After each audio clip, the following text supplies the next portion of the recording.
Guys, Ollie the Tea Guru here. You know what?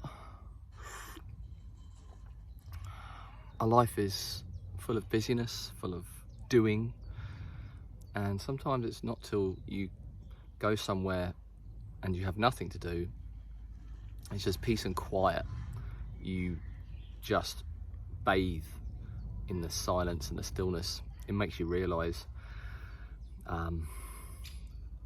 why it's so important to sometimes just be and not do. Just chill, relax, take it in. We can get carried away with life and its craziness. Just make sure you get that special moment, maybe once a week or something, to realign yourself, rebalance, get that stillness.